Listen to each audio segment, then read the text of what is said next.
Good. That's my honor. Would you like me to set the prayer?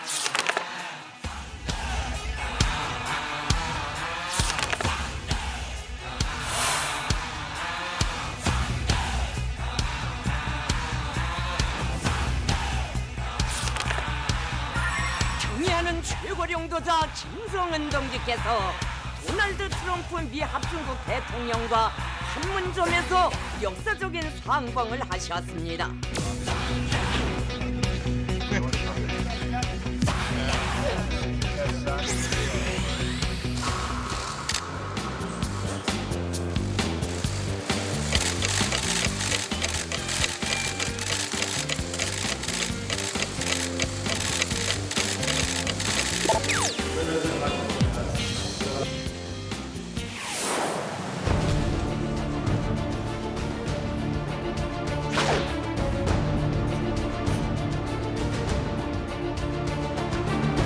일본 입장에서는 보복도 생각하고 있다 이런 말이 있는데 보복 조치가 있을 경우에는 저희도 가만히 있을 수는 없을 것으로 생각이 됩니다.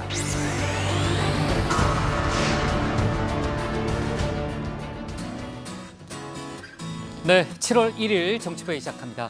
신반장 어제 참 바빴어요. 네, 하루 종일 특보하느라고요. 아까 그래요. 아까 영상에도 봤지만요. 어제 남북미 정상이 판문점에서 만나는 그런 역사적인 장면이 펼쳐졌죠. 네, 그렇습니다. 국장 제가 금요일 날 네. 신토토 오랜만에 출동했던 거 기억하시죠? 기억하죠. 트럼프 대통령 DMZ 간다, 문 맞아요. 대통령도 간다, 맞아요. 대단한 이벤트 펼쳐진다. 네. 이렇게 적중을. 근데 왜 안 나왔어요, 어제?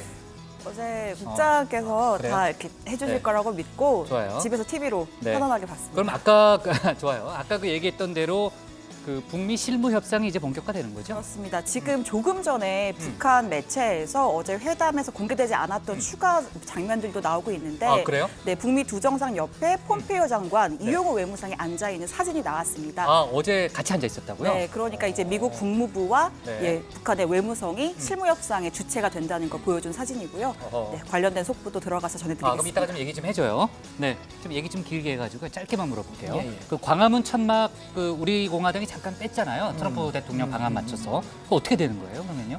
서울시가 다시 덮어버렸습니다. 대형 화분으로. 화분으로. 예, 예. 그럼 우리 공화당 궁금한데 그럼 이따 얘기합시다. 네. 우리 들어가서 얘기를 좀 이어갑시다. 갑시다.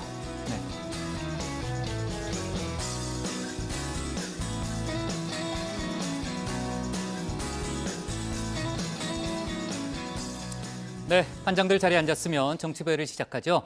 일본 정부가 반도체 제조 등에 필요한 핵심 소재 등의 수출 규제 조치를 오늘 발표했습니다.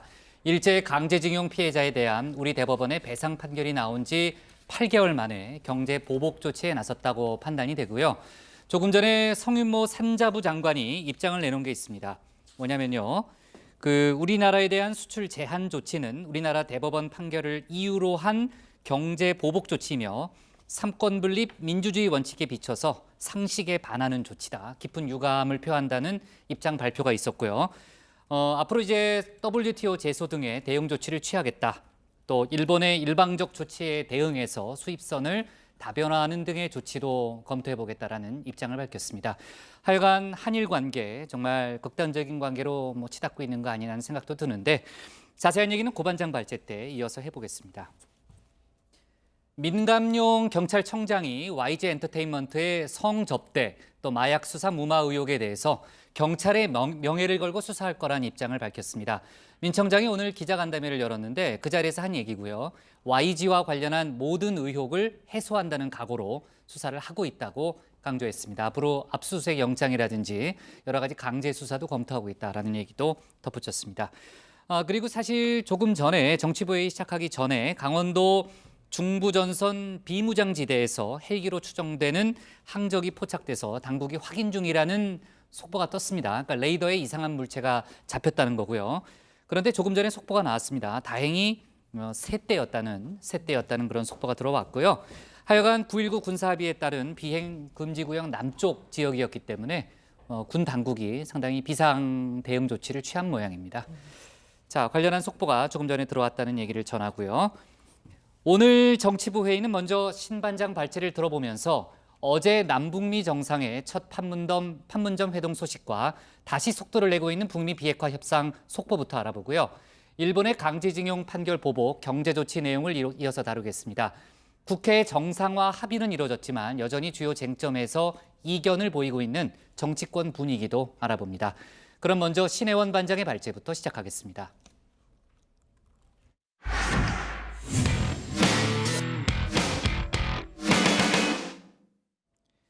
잠시 멈춰섰던 한반도 평화의 시계가 다시 돌아가기 시작했습니다. 어제 사상 처음으로 북미 두 정상이 66년 전이죠. 정전협정이 맺어졌던 판문점 군사분계선에서 손을 마주 잡았습니다. 트럼프 대통령은 북한 땅을 밟은 첫 번째 미국 대통령이 됐고요. 이어서 문재인 대통령까지 남북미 정상이 한자리에 모였습니다. 조금 전 얘기했던 대로 비핵화 실무 협상도 본격화되는 분위기인데 신 반장 발제에서 자세한 속보 알아보도록 하겠습니다.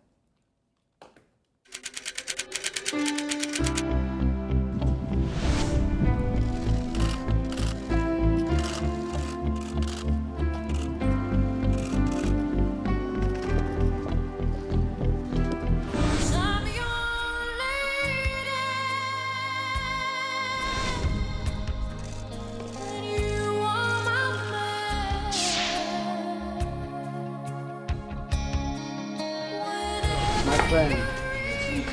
반갑습니다. Good to see you again. 이런 데서 각하를 만나게 될 줄 생각 못했어요. I've never expected to meet you at this place. That's good. It's my honor.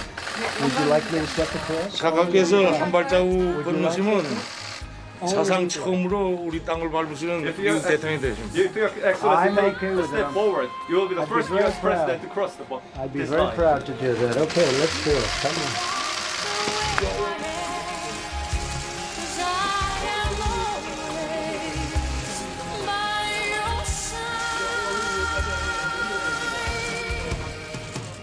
네, 어제 전 세계가 숨죽이며 바라본 바로 이 장면. 이 당사자인 김정은 위원장도 또 트럼프 대통령조차도 쉽게 상상하지는 못했을 겁니다. 다정에 시작할 때마다 재간을 하는 말이 있죠. 확실하죠? 상상 이상일걸요? 네, 상상 그 이상. 이 지난해 4월 남북 정상이 건넌 판문점 군사분계선을 2019년 6월 30일 오후 3시 45분 북미 정상이 이렇게 또 한 번 열어 젖혔습니다. 자, 두 정상은 20걸음쯤 더 걸어서 판문각 앞까지 갔습니다. 미국의 수행원들은 따라갈 수 없는 곳이라 이 돌발 상황에 현장이 술렁였습니다. 북한 땅에서 나눈 대화는 오직 북측의 카메라에만 담겼는데 나중에라도 꼭 추가로 공개가 됐으면 좋겠습니다. 66년 만에 이루어진 미국 대통령의 첫 방북은 이 판문점을 분단의 상징에서 평화와 공존의 상징으로 바꿔놓았습니다.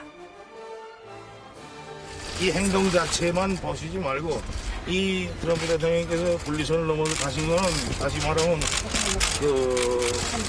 좋지 않은 그 과거를 청산하고 앞으로 좋은 앞날을 개척하려는 트럼프 대통령이 그 남다른 용단의 길을 있다고 생각합니다. Tremendous positivity. Really great things are happening, and in a lot of places. But we met and we liked each other from day one, and that was very important. 자, 북측 땅에서 돌아온 북미 두 정상을 문재인 대통령이 환한 표정으로 맞이했습니다.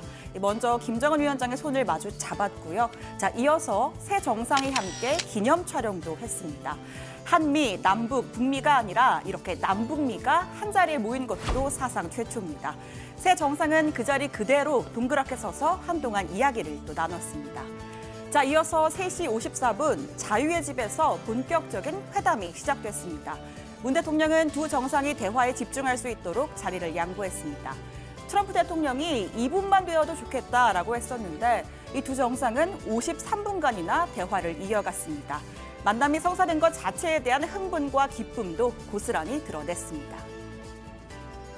어떤 사람들은 일부에서는 대통령께서 보내신 친서를 내가 보면서 미리 사전에 합의된 만남이 아닌가 이런 말들도 하던데 사실 난 어제 아침에 대통령께서 그런 의향을 표시하신 걸 보고 나 역시 깜짝 놀랐고 정식으로 오늘 여기서 만날 걸 제안하시는 말씀을 오후 늦은 시간에야 이렇게 알게 됐습니다. And I want to thank Chairman Kim for something else. When I put out the social media notification, if he didn't show up, the press was going to make me look very bad. So you made us both look good, and I appreciate it. 네, 김정은 위원장은 우리 사이에 존재하는 훌륭한 관계가 아니었다면 하루 만에 상봉이 이루어지진 못했을 것이다 라고도 덧붙였습니다.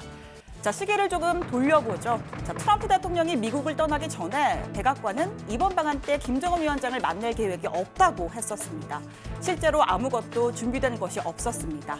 자, 그런데 지난달 29일 일본에서의 G20 회의를 마친 트럼프 대통령이 깜짝 트윗을 남깁니다.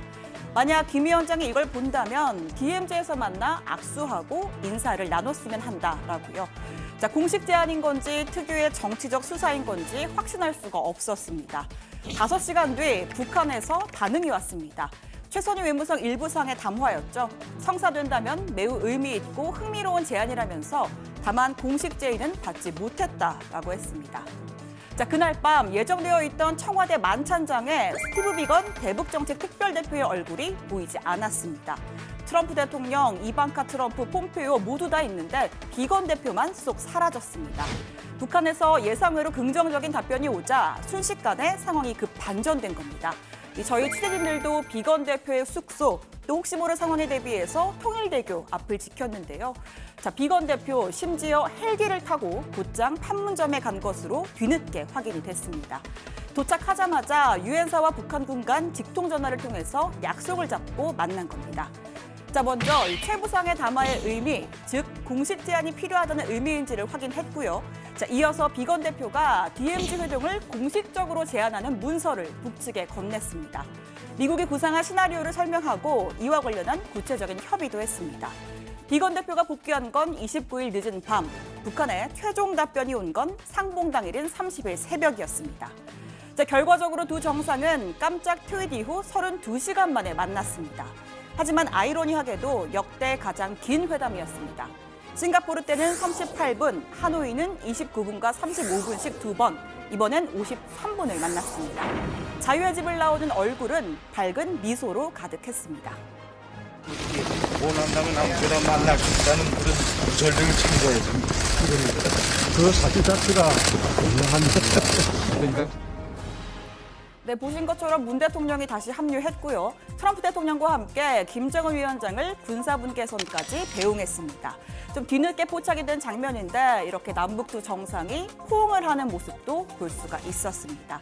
만족스러운 회담을 한 듯 기분이 좋아 보이는 김정은 위원장이 먼저 두 팔을 벌리는 듯한 모습도 포착이 됐습니다. 김 위원장을 보낸 뒤에 한미 정상의 기자회견이 이어졌는데요. 이 회담에선 실질적인 진전도 이루어진 것으로 보입니다.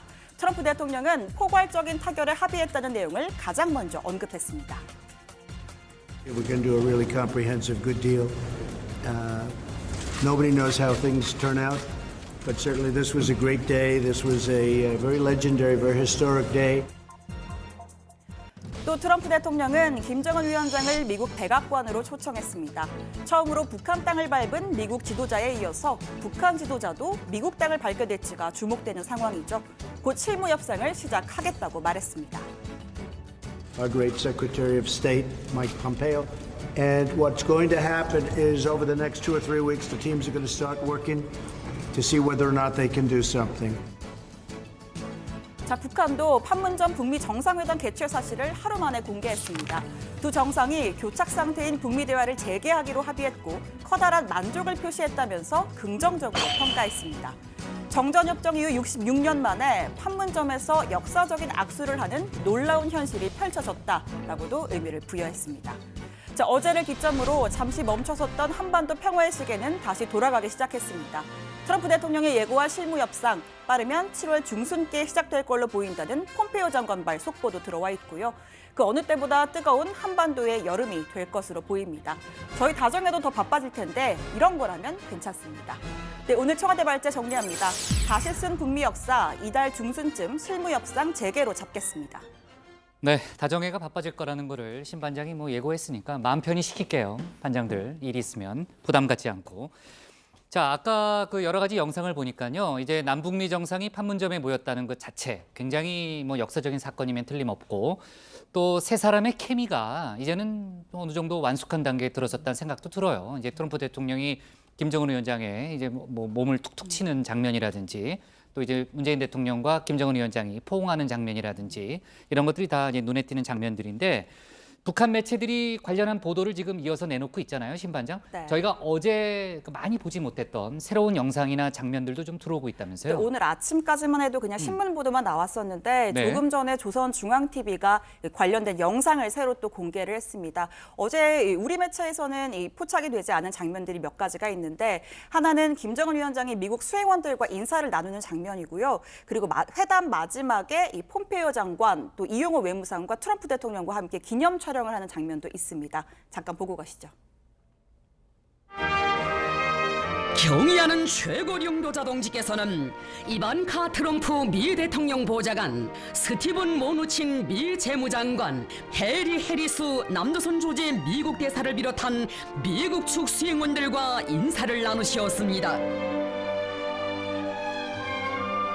이어 조미 최고 수뇌분들의 회담이 진행되었습니다.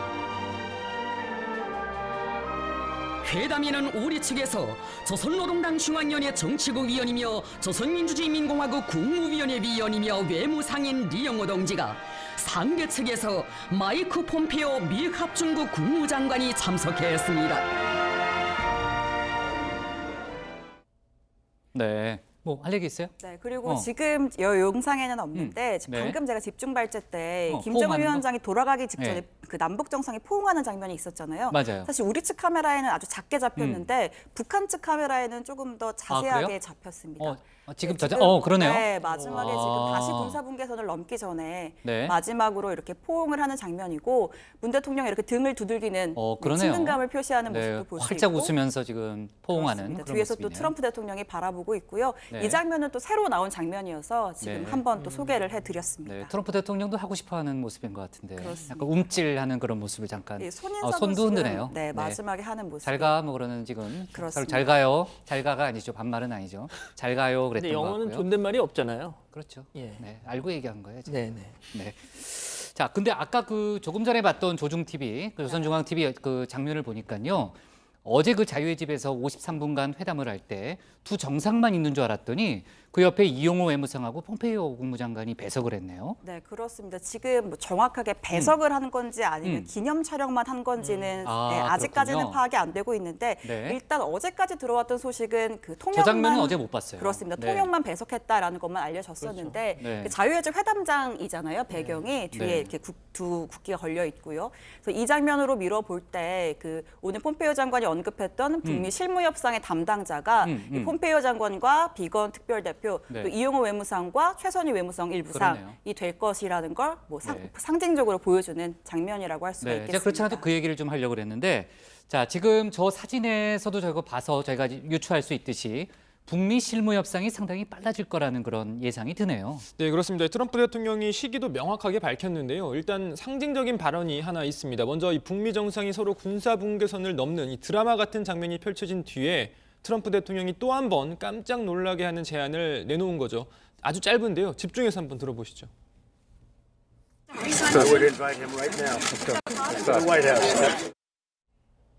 네, 어떻게 잘 들으셨는지 모르겠는데 현장에 있던 기자가 김정은 위원장을 미국으로 초청할 것이냐라고 묻자 지금 바로 미국 백악관으로 초청하겠다 이런 뜻을 트럼프 대통령이 밝힌 겁니다. 네, 그 또 하나의 깜짝 제안이 있는데 제가 네. 오늘 발제를 해서 영상을 자세히 보니까 네. 이 북미 정상이 이제 우리 쪽으로 넘어온 뒤에 이 미리 마중을 나와 있던 문재인 대통령과 조우를 하고요. 이렇게 세 정상이 동그랗게 모여서 이야기를 나누는 와중에 김정은 위원장이 트럼프 대통령을 평양에 초청한다는 발언이 아주 작게 들렸습니다. 현장음이어서 제가 따로 싱크로는 준비하지 않았는데 이 김정은 위원장이 뭐 세계 정치 외교사의 거대한 뭐 이런 것이 될 것이다라고 하는 목소리가 작게 들리고 이어서 김정은 위원장의 통역이 뭐 평양이라고 하는 단어를 명확하게 언급을 하면서 트럼프 대통령에게 전달을 하거든요. 그래서 트럼프 대통령이 평양을 방문하는 기회가 된다면 세계 정치사의 거대한 변화의 흐름에 서게 될 것이다. 이런 멘트를 하는데 그러니까 서로 두 정상이 초대를 한 겁니다. 어제. 그러네요. 네. 그러니까 트럼프 대통령은 김정은 위원장을 워싱턴으로 초대를 했고 네. 또 김정은 위원장도 트럼프 대통령을 평양으로 초청하는 그런 장면이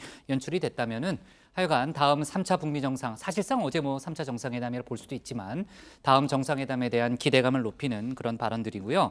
아까 실무 협상에 대한 얘기를 했지만요. 그 얘기를 조금만 더 이어가죠. 트럼프 대통령이 설명한 부분도 있죠. 예, 트럼프 대통령이 김정은 위원장 이렇게 배웅하고 난 뒤에 앞으로 2-3주 동안 실무팀들이 할 수 있는 일, 없는 일, 그 알아보는 작업을 시작하겠다 이렇게 얘기를 했습니다. 폼페이오 국무장관 지휘 아래 아까 신반장이 얘기한 것처럼 비건 특별대표 등이 나서겠죠.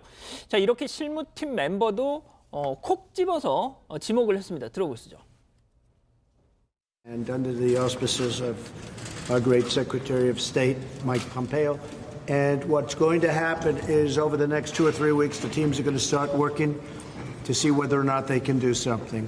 Speed is not the object. We want to see if we can do a really comprehensive, good deal. 자, 사실 뭐 폼페이오 장관이 실무 총 책임자다 이렇게 얘기하는 게 뭐 특별한 얘기는 아니잖아요. 그런데 그동안 좀 사정이 있었죠. 최근 북한이 폼페이오 장관 실명을 막 거론하면서 뭐 강하게 비판을 했었기 맞아요. 때문입니다. 뭐 정상이 아닌 자가 아닌 강경파 실무자가 자꾸 뭐 회방을 놓는다 뭐 이런 취지였죠. 자, 관련해서 폼페이오 장관은 트럼프 대통령이 직접 협상팀을 골라라라는 그런 김정은 위원장의 발언이 있었다라는 설명도 덧붙였습니다. 네, 그러니까 이제 미국 협상팀을 꾸리는 거는 트럼프 대통령 마음이다. 그렇게 얘기했다는 거죠? 예, 그러니까 폼페이오 장관은 북한이 자신을 협상팀에서 이 배제할 것을 요구해 왔던 것과 관련해서 폼페이오 장관, 내가 아는 한 트럼프 대통령은 항상 나한테 책임을 맡겼다 이렇게 얘기를 했고요. 이어서 트럼프 대통령이 김정은 위원장에게 북측 협상팀을 골라라 말했고, 김정은 위원장은 아니 그럼 뭐 누가 미국 측 협상팀을 운영할지에 대해서는 엄연히 당신이 선택하시오라고 말했다는 겁니다. 또 북미 정상이 이 문제에 대해서 모두 동의했다고도 했습니다. 북한이 더 이상 미국의 협상팀 교체를 요구하지 않고 한 발 물러났다 이런 뜻으로 풀이가 되는 대목이죠. 네, 그러니까 이제 폼페이오 장관이 미국 측의 파트너가 될 거라는 점은 지금 이제 양 반장 설명대로 뭐 명확해 보이고요. 북측 카운터파트는 외무성이라고 봐야 되는 거죠, 제 반장. 고 반장. 예, 제가 네, 네. 설명 좀 드리겠습니다. 그 폼페이오 장관은 북측 카운터파트로 외무성을 상대하게 될 것이다라고 했고요. 누가 될진 모르지만 두어 명 중 한 명일 것이다라고도 밝혔습니다. 이용호 외무상과 최선희 외무성 제1부상이 될 것이라는 관측이 나오고 있는데요. 이 발언은 지난 2월 말 하노이 정상회담이 결렬된 후에 김영철 노동당 부위원장 중심의 통일전선부가 이끌던 대미 협상의 중심이 외무성으로 교체됐음을 공식 확인해준 셈입니다. 또 폼페이오 장관은 이번 만남에 대해서 돌파구를 마련했고 우리가 다시 협상 테이블로 돌아갈 기회를 얻게 됐다라고 평가했습니다. 또 이번 만남이 도박이지 않았냐라는 취재진의 질문에는 그 도박이 통했다라고도 말했습니다. 네, 이번 만남은 북미 간 직접 소통에 의미가 있지만요. 사실 조연을 자처하면서 또 중재자 역할을 했던 우리 정부의 역할에 대해서도 상당히 높은 평가를 하더라고요. 네. 사실 뭐 문재인 대통령이 이번에 전면에 나서지 않고 말씀하신 것처럼 뭐 조연 역할을 했었는데, 다만 이 같은 이번 역할에 대해서 문재인 대통령 이번 만남의 중심은 북미 간의 대화라면서 양보를 자처를 했고요. 또 나 역시 판문점 초대를 받았지만 남북 대화는 다음에 도모하겠다라는 입장 밝혔습니다. 그리고 문 대통령 오늘 하루 연차를 냈습니다. 이 G20 정상회의가 열렸던 지난주 중국, 러시아, 미국과 뭐 잇따라 정상회담을 가진 후 사상 초유의 이 남북미 3자 회동까지 치러냈고요. 오늘 하루는 휴식을 취하면서 이 포스트 남북미 구상에 나설 걸로 보입니다. 네. 자, 7월 중순에 이제 북미 간 실무 협상이 시작되고 이제 아마 가을쯤에는 또 워싱턴에 제가 출장을 가게 되는 그런 일이 벌어질 수도 있을 것 같습니다. 하여튼 속보 상황 잘 좀 체크해 보고요. 오늘 기사 제목 이렇게 정리하겠습니다. 폼페이오 북미 실무 협상 이달 중순 시작으로 잡겠습니다. 다음은 고석승 반장의 발제를 들어보겠습니다.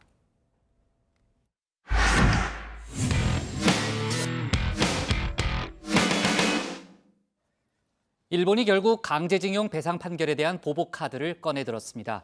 반도체와 디스플레이 제조 공정의 필수 소재에 대해서 한국 수출을 사실상 제한하기로 한 거죠. 수출 제한 품목 대부분이 일본이 독점에 가깝게 생산하는 소재여서 우리 기업들의 타격도 예상되고 있습니다. 정부는 일본의 보복 조치에 대한 대책 마련에 나섰는데요. 한일 간의 갈등 국면 장기화될 조짐입니다. 고 반장 발제에서 관련 속보 내용을 자세하게 짚어보겠습니다. 네, 설마 했는데 결국 일본이 보복카드를 꺼내들었습니다. 위안부 합의 문제부터 시작해서 강제징용 배상 판결, 또 레이더 논란 등으로 이어진 한일 간 갈등이 이제 돌이키기 힘든 수준으로 치닫는 거 아니냐, 이런 분석이 나오고 있습니다. 자, 일본이 강제징용 배상 판결 등에 대한 경제적 보복카드로 한국 수출 제한 조치를 발표했습니다. 대한민국과 관련된 수출 관리에 다음과 같이 엄격한 제도 운영을 실시할 것입니다. 7월 4일부터 플루오린 폴리이미드, 레지스트, 에칭가스의 대한민국 수출 및 이와 관련된 제조 기술의 이전에 대해 포괄 수출 허가제도 대상에서 제외하고 개별적 수출 허가 신청을 요구하며 수출 심사를 실시할 예정입니다. 정리를 한번 해보겠습니다. 일본은 첨단 부품 수출 시에 수출 허가 신청을 면제해주는 일명 화이트 국가 명단이라는 게 있습니다. 자, 우리나라는 2004년부터 해당 명단에 포함됐는데요. 화이트 국가에 포함되지 않은 나라에 첨단 부품을 수출할 때는 각각 매번 일본 정부의 허가를 받아야 합니다. 이번 발표는 이 화이트 국가 명단에서 우리나라를 제외하겠다는 이야기입니다. 특히 이번에 수출 제한 품목으로 발표한 플루오린 폴리이미드, 또 리지스트, 에칭가스 등은 우리나라 주력 수출품인 반도체와 디스플레이 제조에 꼭 필요한 소재입니다. 일본 산케이 신문 등에 따르면 이 플루오린 폴리이미드와 또 리지스트는 전 세계 생산량의 90%, 또 에칭가스는 생산량의 70%를 일본이 차지하고 있습니다. 당연히 우리나라 반도체, 디스플레이 업체 상당수가 일본산 소재를 사용 중입니다. 일본 정부는 이번 조치가 한일 갈등에 따른 보복 카드임을 대놓고 밝혔습니다. 수출 관리 제도는 국제적 신뢰 관계를 바탕으로 구축되고 있습니다. 그런데 관계부처 검토 결과 한일 간의 신뢰 관계는 현저하게 훼손됐다고 말할 수밖에 없는 상황입니다.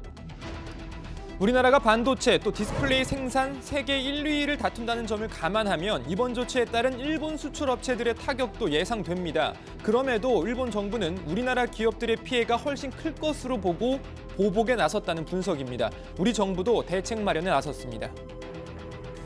이번 일본의 수출 제한 조치는 WTO 협정상 원칙적으로 이제 금지되는 조치로서 이런 일본 정부의 조치에 대해서는 유감스럽게 생각을 하고 있습니다. WTO 협정을 비롯한 국제법 합치성을 면밀히 검토하면서 국제법과 국내법에 따라서 적극적으로 대응해 나갈 그런 계획입니다. 일본의 이 같은 움직임은 이미 지난주 G20 정상회의 때 어느 정도 감지된 바 있습니다. 정상회의 개막 전부터 한일 정상회담을 의도적으로 피하는 듯한 인상을 준 것은 물론 정상회의 기간에도 냉랭한 분위기를 연출했습니다. 문재인 대통령과 아베 총리는 짧은 인사만 몇 차례 나눈 게 전부였습니다. 그래도 문 대통령은 정상회의 기간 연설 또 SNS 등을 통해 일본과의 협력과 또 일본의 역할 등을 강조했습니다. 정부도 여러분이 해오신 것처럼 어떠한 어려움에도 흔들리지 않는 한일 우호 협력 관계를 만들기 위해 노력하겠습니다. 네, 아베 총리의 손님 대접 볼수록 영 별로였습니다. 말 나온 김에 이번 G20 정상회의 정리하는 시간도 잠깐 가져보겠습니다. 자, 대통령의 해외 다자회의 참석 때마다 등장하는 이른바 외교 참사 가짜 뉴스, 이번에도 어김없이 등장했습니다. 시작은 문재인 대통령의 오사카 도착부터였습니다. 대통령 전용기가 도착하고 문 대통령 내가 곧 비행기에서 이제 내립니다. 자, 지금 보시는 장면이죠. 자, 지붕 없는 트랙인 탓에 문 대통령 내외 직접 우산을 쓰고 내려옵니다. 자, 이걸 두고 일본이 일부러 망신을 줬다, 굴욕을 당했다, 이런 주장이 나왔습니다. 자, 하지만 지붕 없는 트랩은 청와대의 선택이었습니다. 환영 나온 인사들에게 예의를 갖추기 위해서 일부러 지붕이 없는 트랩을 요청했다는 겁니다. 실제로 트럼프 미국 대통령은 물론이고 영국, 터키, 베트남 정상 등도 지붕 없는 트랩을 택했습니다. 자, 또 이 푸틴 러시아 대통령과 문 대통령 간의 정상회담을 두고도 국격이 떨어졌느니 굴욕을 당했느니 이런저런 주장이 나왔습니다. 푸틴 대통령이 예정된 시간보다 2시간 가까이 늦게 오는 바람에 사상 초유의 새벽 정상회담을 가진 건데요. 이를 두고 우리 국격이 훼손됐다는 주장이 일부에서 나온 겁니다. 자, 알다시피 푸틴 대통령은 국제적으로 유명한 지각대장입니다. 각국 정상들을 무한정 기다리게 만든 일화가 넘칩니다. 심지어 박근혜 전 대통령도 2013년에는 30분가량, 또 2016년에는 1시간 45분가량 푸틴 대통령을 기다린 바 있습니다. 이 정도면 국격이 훼손된 건 우리나라가 아니라 러시아가 아닐까 싶습니다. 자, 그리고 또 하나의 가짜뉴스, 바로 이겁니다. 정상 배우자 일정 중에 생긴 일인데요. 김정숙 여사와 프랑스 브리지트 마크롱 여사가 팔짱을 끼고 문화재를 관람 중이었습니다. 자, 그런데 김정숙 여사 옆에 있던 아르헨티나 줄리아나 아와다 여사가 김정숙 여사 옆에 있던 브리지트 여사에게 말을 건네는 과정에서 김 여사를 살짝 건드리는 그런 모습이 연출됐습니다. 자, 이걸 두고 가짜뉴스가 또 만들어졌습니다. 서양에선 동성끼리 팔짱을 끼거나 어깨 동무 또는 손을 잡는 건 실례되는 일인데 김정숙 여사가 무례하게 브리지트 여사 팔짱을 낀 걸 줄리아나 여사가 제지해줬다. 뭐 이런 겁니다. 자, 일단 이 짧은 영상을 가지고 그런 스토리를 만들어낸 거 참으로 놀랍습니다. 자, 그럼 팩트체크 들어갑니다. 지난해 문 대통령의 프랑스 방문 당시 모습입니다. 김정숙 여사와 브리지트 여사 함께 루브르 박물관을 관람했는데요. 자, 곳곳에서 이렇게 자연스럽게 팔짱을 끼고 다녔습니다. 네, 자 그리고 또 한 장의 사진 또 보시겠습니다. 지난해 아르헨티나 부에노스아이레스에서 열린 G20 당시 모습인데요. 김정숙 여사의 팔짱을 제지했다던 바로 그 아르헨티나 줄리아나 여사가 프랑스 브리지트 여사와 사이좋게 팔짱을 끼고 손도 잡고 있습니다. 자, 이쯤 되면 굳이 더 추가 설명을 하지 않아도 될 것 같습니다. 굳이 정말 굳이 격식과 예의를 따져보자면 대화 내용은 알 수 없지만 정황상 이건 줄리아나 여사가 김정숙 여사에게 신뢰를 범한 것으로 보입니다. 자, 대통령의 글로벌 다자회의에 참석 때마다 비슷한 주장, 비슷한 가짜뉴스가 반복해서 나옵니다. 비판도 사실에 근거한 비판일 때 힘을 얻는 법이죠. 자, 어떤 게 진짜 국격을 떨어뜨리는 건지 곰곰이 생각해 볼 필요가 있어 보입니다. 관련 이야기 다 들어가서 해보겠습니다. 오늘 발제 이렇게 정리합니다. 일본 반도체 소재 등 한국 수출 규제 조치. 네. 한국 수출 규제 조치는 일본의 보복 조치라고 봐도 좋을 것 같습니다. 아까 제가 시작할 때 얘기했지만 산자부 장관이 이미 그렇게 규정을 했고요. 일본은 대응 조치가 아니다라는 해명을 또 일부 하고 있는 모양이긴 하지만 여러 가지 앞뒤 정황을 봤을 때 보복 조치라고 볼 수 있을 것 같고 일본이 수출 규제 품목으로 정한 게 플루오린 폴리이미드 또 리지스트 에칭가스 이렇게 세 개잖아요. 그러니까 사실 생소한 소재죠. 일반인들한테는. 그런데 이 세 가지를 수출 규제 품목으로 정한 뭔가 이유는 있겠죠, 양 반장? 예, 일단 우리나라 주력 수출품 그러니까 반도체, 휴대전화, TV 디스플레이 만드는데 이거 꼭 들어가야 된다는 거죠. 자, 문제는 이 해당 품목의 전 세계 생산량의 70에서 90% 정도를 일본이 차지하고 있다는 겁니다. 독점이라는 거죠, 사실상. 실제로 이 관련 국내 기업 상당수가 해당 소재를 일본에서 가져다 쓰고 있습니다. 현재 각 업체에 따라서 또 품목에 따라서 한 달에서 세 달치 정도 재고가 지금 창고에 있다고는 하는데 만약에 이게 장기화가 되면 자, 우리 기업들 피해가 만만치 않을 수 있다. 이런 분석이 나오는 것이죠. 네, 필수 소재라면은 당연히 피해가 있을 수도 있다는 건데 그 얘기 쭉 들어보니까요. 우리 기업에게 판매를 못하거나 또는 판매 규모가 줄게 되면은 일본 쪽에도 손해가 상당히 막대할 수 있다면서요? 네, 그렇습니다. 우리 기업의 일본산 첨단 부품 소재 의존도 예전에 비해 많이 떨어졌다고는 하지만 여전히 상당한 수준인데요. 일본 입장에선 자국 기업의 손해보다 우리 기업의 피해가 더 클 것이라는 판단에 이 같은 조치를 했다고 봐야 할 것 같습니다. 그런데 일각에서는 이번 규제 조치가 금수, 그러니까 수출 금지로 이어질 가능성은 없다는 분석도 나옵니다. 왜냐하면 이 해당 품목을 생산하는 일본 업체의 주 고객이 우리나라 기업들이기 때문에 만약 수출을 제한하면 일본 업체 피해도 무시할 수준이 아니라는 거죠. 자, 실제로 일본 정부의 수출 규제 조치 발표 직후에 해당 일본 기업들의 주가가 큰 폭으로 떨어졌다고 합니다. 반면 우리나라 관련 기업들 주가는 하락폭이 적거나 오히려 오른 기업도 있다고 합니다. 네. 자, 한 90일 정도 안에 최종적으로 뭔가 협의를 해야 된다는 얘기도 들었는데 우리 정부도 즉각 대응에 나선 상태죠, 지금. 네, 홍남기 경제부총리 주재로 회의를 열고 이 대응 방안을 논의했습니다. 회의는 성윤모 산자부 장관 등 관계부처 장관들은 물론이고 이호승 청와대 경제수석도 참석한 것으로 지금 전해지고 있는데요. 또 오후에는 정승일 산업부 차관 주재로 업계 관계자들과의 대책회의가 있었고 또 외교부는 조세영 1차관이 이 주한 일본 대사를 초치해서 대법원에 강제징용 피해자 배상 판결 보복에 나선 이 같은 일본 정부의 항의의 뜻을 전달하기도 했습니다. 이미 지난달 25일 강경화 외교부 장관은 일본의 보복 대응에 조치를 검토하겠다라고 밝힌 바도 있습니다. 보복 조치가 있을 경우에는 저희도 가만히 있을 수는 없을 것으로 생각이 됩니다. 네, 성윤모 장관 주재로 열린 수출 전략 회의에서도 관련 대책이 논의가 됐습니다. 이 자리에서 성 장관이 우리 정부의 공식 입장을 밝혔습니다. 성윤모 장관은 일본의 조치가 대법원 강제징용 배상 판결에 대한 보복임을 분명히 하면서 삼권 분립의 민주주의 원칙에 비추어 상식에 반하는 조치란 점에서 깊은 유감을 표명한다. 향후 WTO 제소를 비롯해서 국제법과 국내법에 의거 필요한 대응 조치를 취해 나가겠다고 밝혔습니다. 또 그간 업계와 함께 일방적인 조치에 대비해서 수입선 다변화 또 국내 생산 설비의 확충, 또 국산화 개발 등을 추진해 왔다면서 앞으로도 업계와 긴밀히 소통해 우리 기업의 피해를 최소화하기 위한 지원에 만전을 기하고 우리 부품 소재 장비 등의 경쟁력을 제고하는 계기로 삼겠다고 덧붙였습니다. 네. 자, 일본 기업에도 피해가 갈 수 있다는 얘기를 아까 잠깐 했었는데 일본 내부에서도 우려의 목소리가 나오고 있다면서요. 네, 그렇습니다. 일본의 니혼 게이자이 신문은 한국에 대한 수출 규제는 통상 규정을 자의적으로 운용할 위험이 있다. 한일 관계 긴장을 고조시키고 장기적으로 부작용도 크다라고 전했습니다.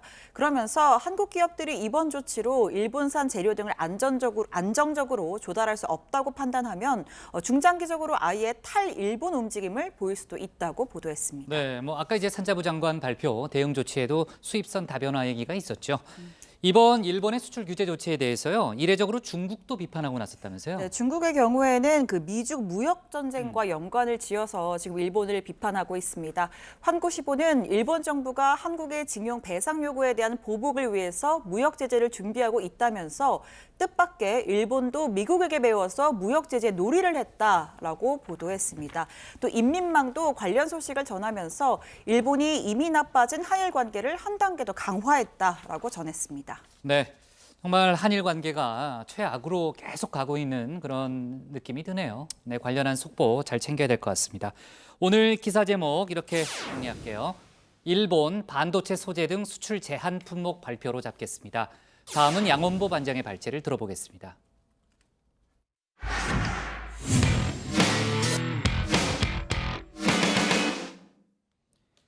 광화문 광장 천막을 놓고 우리공화당과 서울시의 3라운드가 시작됐습니다.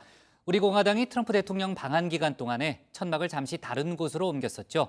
오늘 조원진 대표가 광화문 광장에 다시 돌아가겠다고 밝혔는데요. 서울시는 천막이 있던 자리에 대형 화분을 옮겨 심으면서 사실상 재진입을 막고 있는 상태입니다. 오늘 양 반장 발제에서 관련 소식과 다른 정치권 뉴스를 함께 정리해 보겠습니다.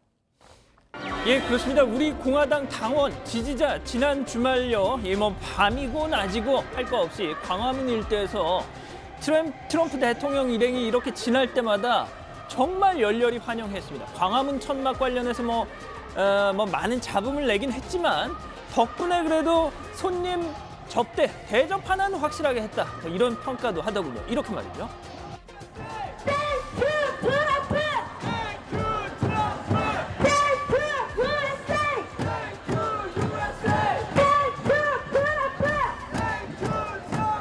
예, 뭐 쉬운 영어 못 알아듣지는 않았겠네요. 자, 그런데 트럼프 대통령 지나가다가 이 행렬을 보고서 약간 뭐랄까요, 좀 반가우면서도 고마우면서도 의아했을 것 같습니다. 왜냐하면 그 행렬이 들고 있는 깃발 속 사진, 나는 맞는데, 내 사진은 맞는데 문재인 대통령 사진 어디 갔지? 라고 말이죠. 이렇게요. 박근혜 대통령하고 트럼프 젊은 분이 데려서 앞으로 나오세요. 두 개만 하세요. 두 개, 나머지 더 빠지고. 자, 두 분만 하시고 다른 분이 다 빠지세요. 자, 이렇게 우리 공화당 트럼프 대통령 방한 환영에 열중하던 바로 그때 트럼프 대통령이 비무장지대로 향했다, 서울을 떠났다라는 소식이 들리자마자 서울시 광화문 광장 수복 작전에 돌입했습니다. 자, 어제 오후 2시였죠. 예. 직원 500명이 총동원돼가지고 보신 것처럼 광장에 대형 화분 80개를 쫙 깔기 시작한 겁니다. 이순신 장군 동상 좌우측으로 160m 구간에 3m 간격으로 촘촘히, 그야말로 머리카락 심듯이 촘촘하게 박아 넣은 거죠. 흡사 들어올 테면 들어와 봐라 하든 말이죠. 자, 불의의 일격당한 조원진 대표 과연 뭐라고 했을까요? 광화문 텐트 설치는 반드시 합니다. 그러나 그 시기는 정하지 않겠다. 언제라도 광화문 텐트는 설치해서 투쟁을 이어가겠다. 글쎄, 오늘 이 민감용 경찰청장도 서울시의 이 시설물 보호 요청 필요 조치를 하겠다, 이렇게 수용하겠다 했는데, 자, 우리 공화당이 과연 대형 화분, 경찰력 뚫고 재진입할 수 있을지 좀 지켜보겠습니다.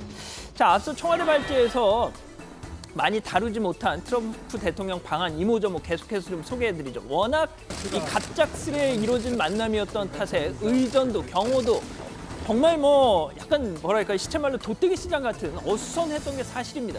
저 개인적으로 가장 살떨렸던 순간이 있었는데, 자, 보시죠.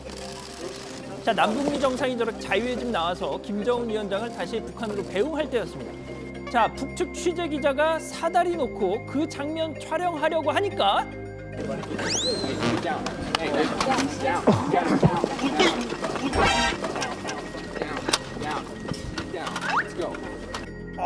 저 뭐 거의 뭐 패드 붙이기 직전 상황이었는데 말이죠. 만약 이때 북측 기자가 뭔 짓이네 막 발끈했더라면 이거 싸움이 났을 것 같다는 생각도 듭니다. 또 있습니다. 자, 자유의 집 앞에서 안에서 북미 정상이 회담장 안으로 딱 들어갔죠. 들어가서 대화를 그 회의실에서 막 시작하려고 할 때였습니다. 백악관 풀 기자단이 입장하려는데 북측 경호 인력이 막은 거죠. 자, 그때 한 여성이 짠 등장한 거죠. 이렇게요.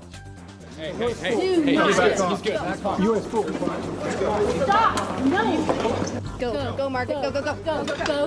You got this, Margot. Go, go, get in there. Stop. And we're good. 자, 바로 이 갈색머리 여성인데요. 취임한 지 일주일 된 백악관 대변인, 신임 대변인 스테퍼니 그리샴이라고 합니다. 그러니까 백악관 풀 기자단이 그 회의장 안으로 못 들어가니까 그리샴 대변인이 북한 경호원들 막 비집고 그 통로를 확보해 준 다음에 자, 들어가, 고고고 뭐 이렇게 한 거죠. CNN에 따르면 그런 북측 경호원과의 실랑이 과정에서 멍이 들었다고 그런 소식이 있더라고요. 자, 그리고 이 장면도 인상적이었죠. 어제 모든 일정을 끝내고 오산 공군기지로 트럼프 대통령 갔을 때였습니다. 자, 보시는 것처럼 이렇게 경납고 앞에서 무대가 차려져 있었죠. 자, 미국 대통령 전용 헬기 마린원이 무대 뒤로 저렇게 쭉 미끄러져 들어옵니다. 갑자기 미국의 전설적인 락 그룹이죠. AC/DC의 노래 썬더스트럭이라는 노래가 울리기 시작하죠. 자, 백미는 또 있었습니다. 바로 경납고 문이 쫙 열리는데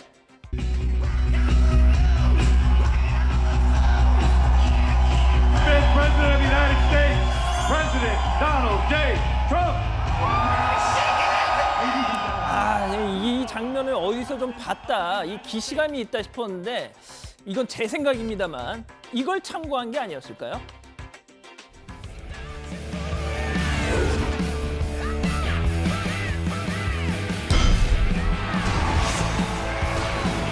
네, 이 노래도 AC/DC의 노래입니다.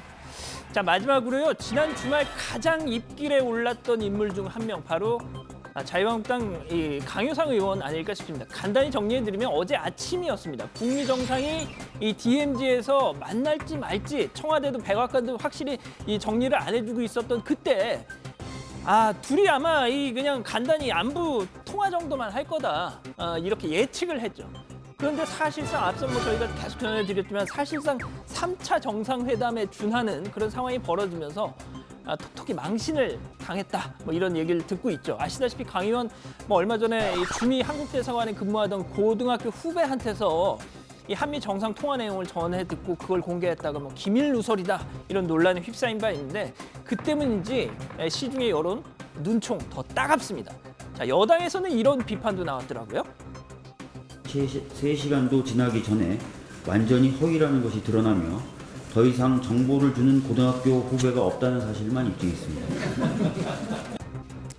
자, 관련해서 들어가서 더 전해드리죠. 오늘 준비한 소식은 여기까지입니다. 네, 강효상 의원이 이제 어제 오전이었습니다. SNS에 외교안보 채널을 동원해서 알아봤더니 트럼프 대통령 또 이제 트럼프 대통령 방안에 밝은 미국 정부 소식통에 따르면 두 정상이 전화 통화만 할 거다 이런 그 얘기를 SNS에 올렸어요. 저희는 어제 하루 종일 특보를 하고 있는 입장에서는 사실 저런 정보가 뜨면 상당히 좀 어수선하거든요. 또 막 확인도 해야 되고. 그러면서도 이제 저러다 틀리면 어떡하나라는 생각이 들었는데 역시 이제 틀렸는데 강효상 의원이 어제 오후에 다시 입장을 낸 거죠? 네, 이 남북미 정상이 만나고 또 사실상 3차 이 북미 정상회담이 이루어지고 난 다음에 다시 글을 올린 건데요. 제목이 기분 좋게 예측이 빗나갔습니다라는 제목으로 글을 올렸습니다. 그러니까 본인 예측이 틀려서 기분이 좋다는 그런 얘기인가요? 네, 그런 의미인데요. 이 트럼프 대통령의 강한 추진력에 감탄을 금할 수 없다. 이 전망이 빗나간 게 다행이라는 생각이다라고도 했는데요. 또 그러면서 어제의 회동에 대해서는 역사의 한 페이지를 장식한 날이 됐다라면서 또 극찬을 하더라고요. 네, 자 보수 진영 내부에서는 어제 남북미 또 특히 이제 북미 회담 결과에 대해서 상당히 불편한 기색을 많이 내비치고 있다. 이런 얘기도 좀 들리더라고요. 네, 약간 스텝이 꼬인 느낌이랄까요? 자, 트럼프 대통령을 비판하자니 한미 동맹을 비판하는 게 돼버리고 그렇다고 응원하자니 그건 또 마치 문재인 대통령을 원하는 것 같고 약간 좀 애매한 겁니다. 하지만 물론 그중에서도 일부 보수 인사들은 비판적이었습니다. 대표적으로 정규재 펜앤드마이크 대표는 트럼프와 김정은이 문재인의 총선 운동을 정말 세게 해주는 과정이 시작됐다면서 겨우 하노이에서 올바른 길을 찾는가 했더니 또 뒤로 돌아나가는 결과라고 밝히더라고요. 네, 자 한미 정상회담 관련한 얘기 이제 조금만 더 이어서 해볼게요. 지난 29일 밤에 청와대 만찬이 있었잖아요. 사전 환담 때 골프 선수 그 박세리 씨 또 가수 엑소가 참석해서 눈길을 끌었죠. 그렇습니다. 뭐 트럼프 대통령이 워낙 골프 광으로 유명하잖아요. 이 문재인 대통령이 만찬에 앞서 열린 칵테일 리셉션에서 트럼프 대통령에게 직접 박세리 감독을 소개했습니다. 박성현 선수를 비롯해서 지금 LPGA 투어에서 활약하고 있는 한국의 여성 골퍼들이 모두 박세리의 성공을 보고 그 꿈을 따라간 박세리 키즈다라고 설명을 했고요. 트럼프 대통령은 박 감독과 인사를 하면서 당신을 안다라고도 얘기를 했다는 거죠.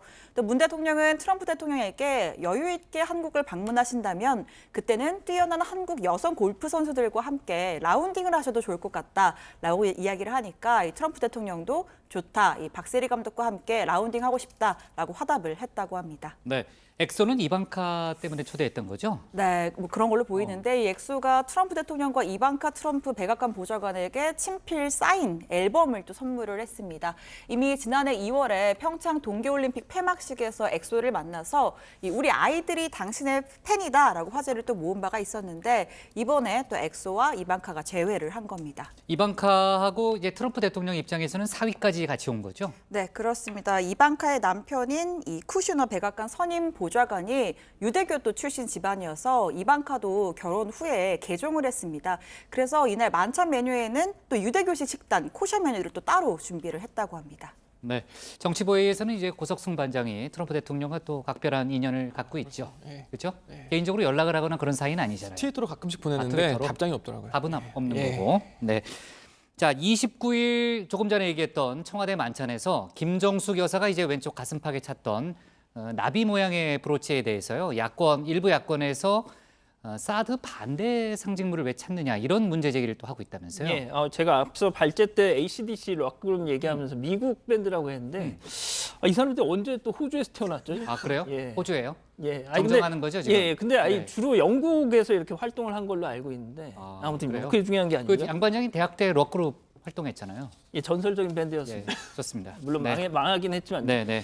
일단 뭐 만찬 때 모습을 좀 볼 수 있을까요? 예, 김정숙 여사가 이 나비 모양의 브로치를 이렇게 달고 있는 모습이 있는데 준비가 안 됐나요? 양반장만 나오네요. 예. 네. 아직 나오네요. 준비가 안 됐나 보네요. 자, 아무튼 뭐 그런 상황이었는데 민경욱 대변인, 자유한국당 민경욱 대변인이 오늘 SNS에 이 파란 나비는 북핵에 맞서는 사드를 반대한다는 상징물이다. 사드보다는 북핵을 원한다는 뜻이냐? 미국보다는 중국 편이라는 얘기냐? 대통령도 그런 입장이냐? 그게 아니라면 이런 중요한 메시지를 미국 대통령에게 줘도 되는 권력을 우리 국민이 언제 대통령 부인한테 위임했느냐? 이렇게 조목조목 좀 따진 겁니다. 근데 저게 어떤 의미에서 사드 반대 상징물이라는 거죠? 네, 저게 2016년이죠. 이 사드 배치 부지로 확정된 경북 성주에서 이 주민들이 사드 반대 투쟁을 하면서 파란 나비 이 모형을 달기 시작했었고요. 성주 주민의 반대 투쟁 기록을 담은 다큐멘터리 영화 파란 나비 효과가 2017년 개봉되면서 이 파란 나비는 곧 사드 반대라는 인식이 확산이 됐다는 겁니다. 한국당에서는 그걸 김정숙 여사가 모를 리 없을 거다라는 지금 주장을 하고 있는 거죠. 청와대 반응이 나온 게 있어요, 고반장? 네, 청와대 관계자는 김정숙 여사가 한미 정상 만찬 당시에 착용했던 브로치의 사진과 또 사드 배치 반대 상징인 파란 나비 배지를 함께 공개했습니다. 전혀 다르다라는 걸 강조하기 위해서인데요. 자, 그러면서 민경욱 의원이 거론한 김정숙 여사의 브로치는 단순한 청록색 나비 모양의 브로치다라고 반박했습니다. 네, 이번 회담에서 눈길 가는 것 중에 하나가요. 김정은 위원장의 영어 통역이 또 바뀌었더라고요. 지난 하노이 회담 때는 이름이 신혜영이었나? 그 여성 통역관이었잖아요. 신혜영이라고 하는 여성 통역관이었는데 지난 2차 하노이 북미회담 때 일부 통역 과정에서 뭐 실수를 하면서 문책설이 돌기도 했었습니다. 과연 이번에 나올 것이냐가 관심이었는데 역시 교체가 된 것이 확인이 되는 거고 지금 보시는 한 30대에서 40대 정도로 보이는 남성 통역관을 새로 데리고 왔습니다. 그런데 어딘지 좀 낯이 익다 싶었는데 2017년에 김정은 위원장과 친분이 있는 그 농구 선수 데니스 로드먼 방북 때 수행 통역관을 맡았던 그 인물이었습니다. 아, 그런 인연이 또 있군요. 자, 그나저나 이제 우리 공화당 광화문 천막 돌아가겠다고는 했는데 시점을 정확히 밝히지 않았기 때문에 당분간 긴장이 불가피하겠네요. 네, 관련한 속보 내용 역시 잘 챙겨야 될 것 같고요. 오늘 기사 제목 이렇게 정하겠습니다. 광화문 광장 화분 배치에 조원진 천막 재설치로 제목을 잡겠습니다. 다음은 최종혁 반장의 발제를 들어보겠습니다.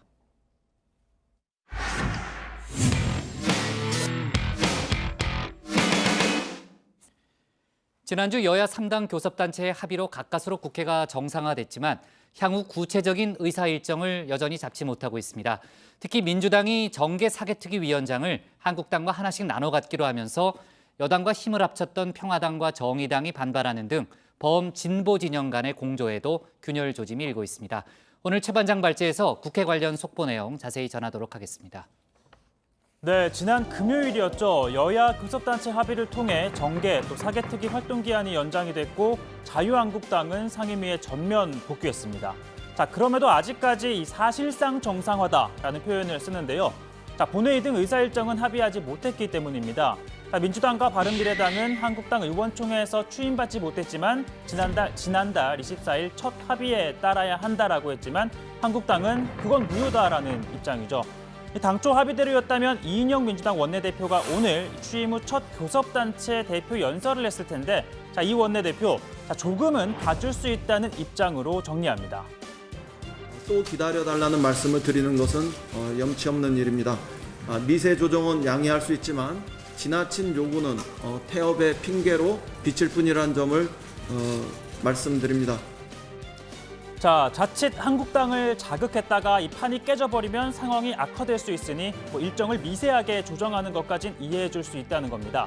자, 이해찬 대표도 한국당이 상임위에 복귀한다면서 이 추경을 심사할 예결위원장 선임을 미룬 데 대해 이 비판 수위를 높였다가 당내 의원들까지 거들자 조심하라고 주의를 주기도 합니다. 이럴 때 어떤 표현이 제일 적절하겠습니까? 졸렬하다는 겁니다. 이렇게 졸렬해가지고서는 어떻게 공당이라고 할 수가 있겠습니까? 너무 지나친 표현이고요. 더 심한 말을 제가 하고 싶지만 모처럼 정상화됐는데 그렇게 할 수도 없고 제가 이제 말을 조심하겠습니다. 자, 그리고 한국당도 추경 심사를 고의로 늦춘다는 의심은 지우려는 듯 이번 주 안에 예결위원장 선출 절차를 마치겠다는 입장입니다. 다만 당내 입장 때문에 순탄치 않을 것으로 보이는데요. 황영철 의원, 내가 맡기로 이미 합의가 됐다라고 했지만 도전장을 던진 김재원 의원, 여러 명이 지원하면 경선을 치러한다라는 당원 당규를 앞세우고 있습니다. 자, 나경원 원내대표 과연 누구의 손을 들어줄까요? 자, 그리고 오늘 이 나 원내대표를 찾아온 한 손님이 있습니다. 자, 지난주 본회의를 마치고 원내대표실로 가던 나 원내대표를 누군가가 불러 세웁니다. 뭐라 하시겠지. 자격증을 잡아가는 어디에서?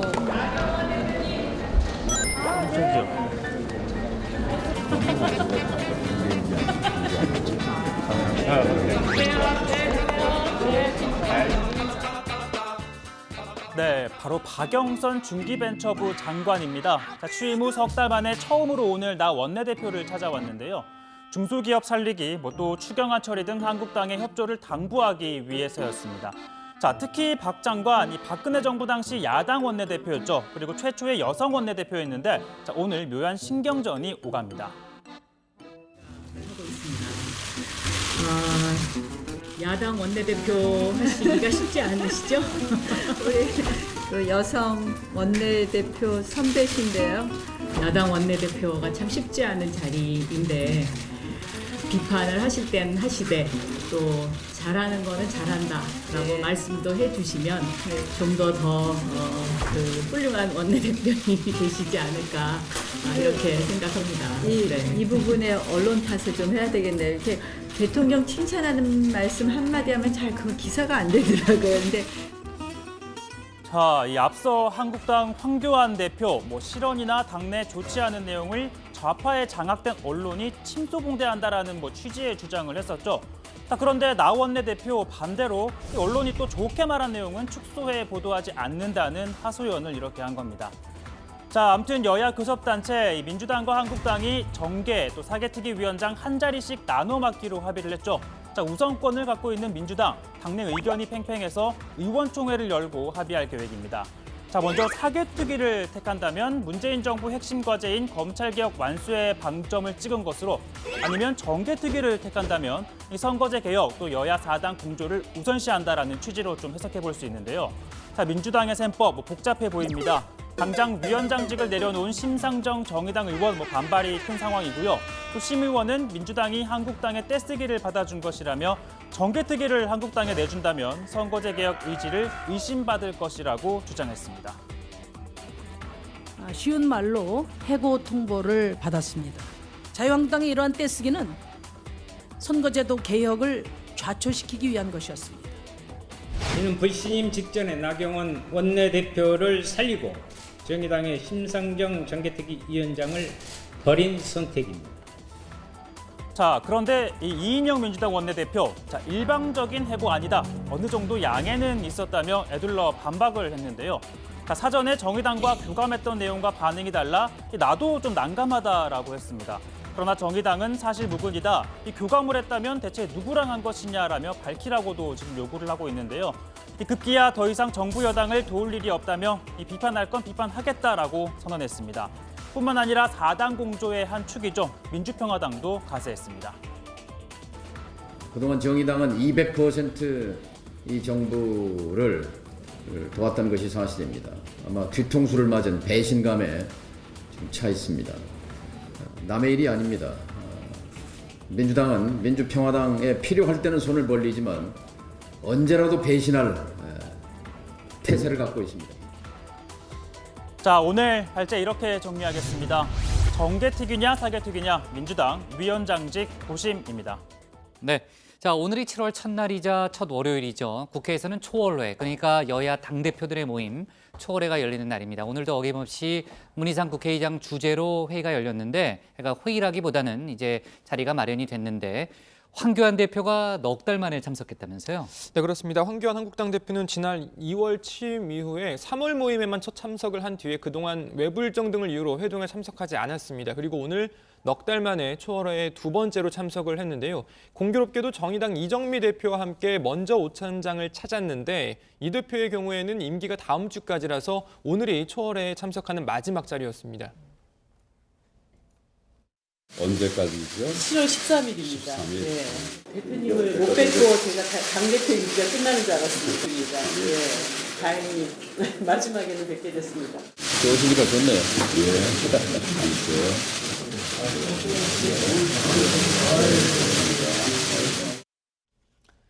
네, 이해찬 민주당 대표는 국회 회기가 18일밖에 남지 않았다면서 애초 합의된 의사 일정에 따라 신속히 진행돼야 한다고 강조했습니다. 이에 대해서 황교안 대표는 우리 당이 도저히 받아들일 수 없는 상황을 만들어가며 무조건 국회로 돌아오라는 것은 제1야당을 대하는 올바른 모습이 아니라면서 국회의 완전한 정상화를 위해서는 여당의 결단이 필요하다고 말했습니다. 자, 한국당 외에도 야 3당 지난 금요일 이 교섭단체 3당이 정개특위, 사개특위 기한을 연장을 하면서 민주당과 한국당이 특위위원장을 나눠 맡기로 하면서 이 심상정 정개특위 위원장이 물러나게 됐지 않습니까? 그 상황을 일제히 성토했습니다. 자, 손학규 바른미래당 대표, 민주주의는 다수결의 원칙으로 움직이지만 소수 의견 존중하고 소수 이익을 대변하는 것이 참된 민주주의 미덕이다라면서 민주당을 향해서 이렇게 요구했습니다. 기왕에 일당이랑 합의가 돼서 정개특위위원장을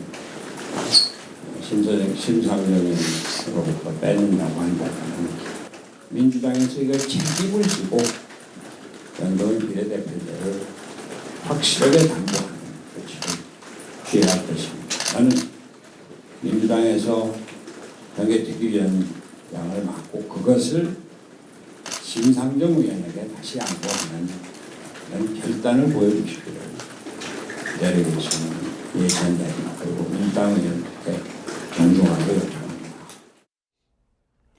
네, 정동영 민주평화당 대표도 강한 유감을 표하면서 20대 국회가 국민 앞에 최소한의 도리를 지키고 역사에 남으려면 반드시 선거제 개혁, 정치 개혁을 이뤄내야 한다라고 요구했습니다.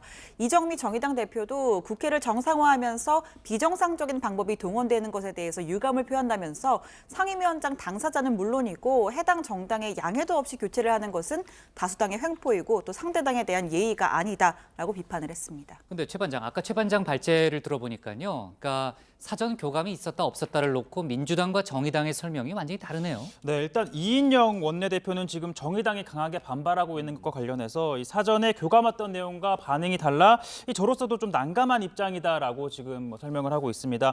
협상 과정에서 정의당과 구체적인 소통이 있었는데 이와 관련해선 오해를 증폭시킬 수 있기 때문에 삼가겠다며 말은 아꼈습니다. 저로서도 전혀 없는 얘기만을 하고 있다 이렇게 말씀드릴 수는 없습니다. 중간에 있었던 사람들도 있고 당사자들도 있고 그래서 근데 뭐 제가 그렇게 일방적으로 아무런 아무런 판단 없이 그냥 일방적으로 해고했다 이렇게는 생각하지 마시기 바랍니다. 자, 그러나 이에 대해 정의당 나경원 한국당 원내대표와 밀실 합의를 모면코자 하는 물타기에 지나지 않는다라고 비판했고요. 또 집권여당 원내대표가 사실 무근의 발언을 했다는 건 유감이라며 누구와 사전 교감을 했는지 이 원내대표는 밝혀야 한다라고 지금 요구를 했습니다. 특히 윤소아 원내대표 한국당의 떼쓰기에 끌려다니면 개혁 전선은 와해될 수도 있다며 여야 4당의 개혁 공조 와해 가능성까지 언급하면서 이 민주당을 향해 책임 있는 태도 보여줄 것을 압박했습니다. 네, 자유한국당이 상임위 전면 복귀 결정을 내렸잖아요. 이슈별로 바른미래당과 공조를 하려는 움직임이 있다면서요?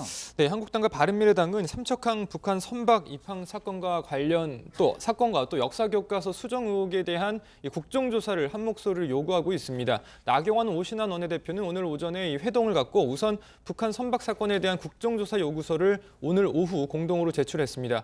오신환 원내대표는 은폐 조작 혐의가 계속 불거지는 상황이라면서 국정조사는 불가피한 선택이라고 주장했습니다. 국회 정상화 과정에서 오신환 원내대표는 이인영 민주당 원내대표와 함께 한국당을 압박했었는데 이번에는 민주당을 향해서 조속히 국정조사 요구를 받아들이고 완전한 국회 정상화의 길에 동참했으면 한다라고 요구했습니다. 네. 자, 그나저나 추경안 처리 관련해서요. 한국당이 북한 선박 국정조사와 추경안 처리를 연기할 가능성은 없어요? 일단 그렇지는 않아 보입니다. 일단 나경원 원내대표는 재해 추경은 항상 먼저 심사한다고 말씀드렸다면서 국정조사, 추경 연계할 듯 없다라고 강조를 했습니다. 자, 이번 주 내에 이 한국당 몫에 이 예결특위위원장이 선출이 되도록 이 당내 절차를 시작하겠다고 이렇게 강조를 했습니다. 자, 총선용 선심 추경 철저히 삭감해서 예산 혈세가 낭비되지 않도록 하겠다고도 했고요. 자, 이인영 민주당 원내대표도 추경을 못하면 대단히 실망스러운 일이라면서 국민이 많은 시간을 주고 기다려줬기 때문에 또 기다려달라고 하면 진짜 염치 없는 일이다. 이렇게 한국당을 압박했습니다. 네, 그나저나 이제 법사위 윤석열 검찰총장 후보자 청문회가 이제 8일에 열리잖아요. 증인 채택을 놓고 여야 간의 이견 차가 상당히 크다는 그런 얘기도 들었습니다. 오늘 기사 제목 이렇게 정리할게요. 민주당 정계 4개 특위위원장 선택 고심으로 제목을 잡겠습니다.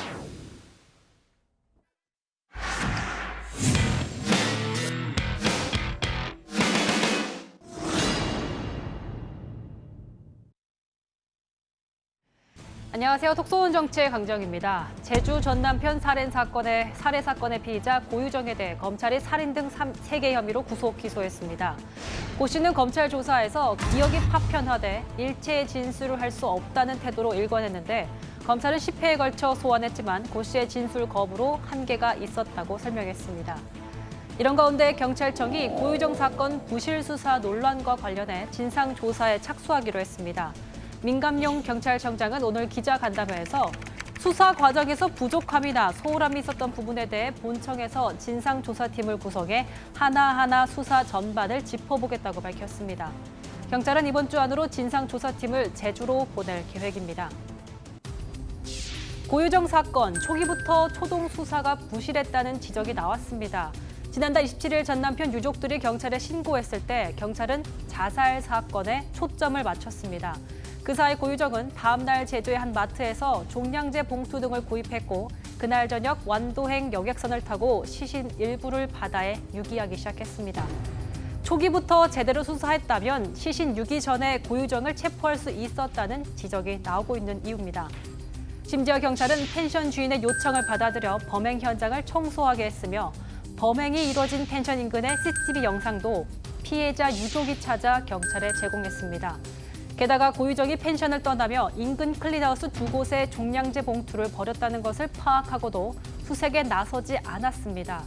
뒤늦게 수색하다가 뼈 조각으로 추정되는 물질을 발견하기도 했습니다. 국회에서도 부실 수사 논란 제기됐습니다. 근데 고유정 사건이 왜 부실 수사가 됐어요? 그건 예단을 잘못한 거 아닙니까? 이건 자살 사건이다. 그렇게 예단을 잘못한 거예요. 맞죠? 제가 보기에는 여기서 자살 사건에 더 무게를 두고 수사에 나섰다고 그랬는데 더 무게를 둔 것이 아니라 자살 사건에만 무게를 둔 거예요. 그러니 아무것도 조사 안 하고 나중에 다시 하려니까 다 증거 없어지고 이런 거 아닙니까? 이런 지적에 대해 경찰은 최선을 다했다며 사건 초기에 자살 신고로 들어왔기 때문에 자살 쪽으로 초점을 맞춰줄 수밖에 없었다고 해명했습니다.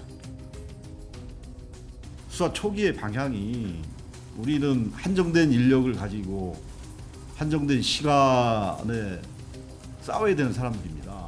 그렇기 때문에 이게 얼추 이제 이 자살 쪽으로 이제 초기에는 모아질 수밖에 없는 거죠. 진술이 그렇게 되고 휴대폰 위치가 그렇게 뜨니까 우리는 이제 한 생명이라도 더 살리기 위해서는 자살을 막아야 된다. 현재 뜨고 있는 위치 중심으로 갈 수밖에 없어요. 고유정 의붓아들 사망 사건을 수사 중인 청주 상당경찰도 도마 위에 올랐습니다. 고유정 현 남편이 숨진 아들에게 CPR을 했다고 주장했지만 경찰은 CPR을 실시한 흔적이 발견되지 않았다고 밝혔습니다.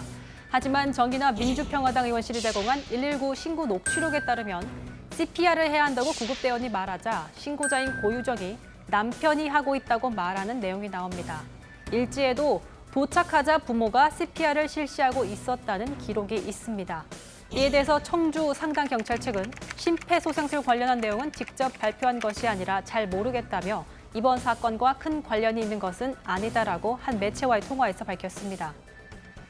고유정이 긴급 체포된 지 오늘로 한 달이 됐습니다. 하지만 아직까지도 전 남편 강 씨의 시신은 발견되지 않고 있습니다. 부실 수사 논란이 증폭되지 않도록 마지막까지 시신 수색에 최선을 다해주길 바라겠습니다.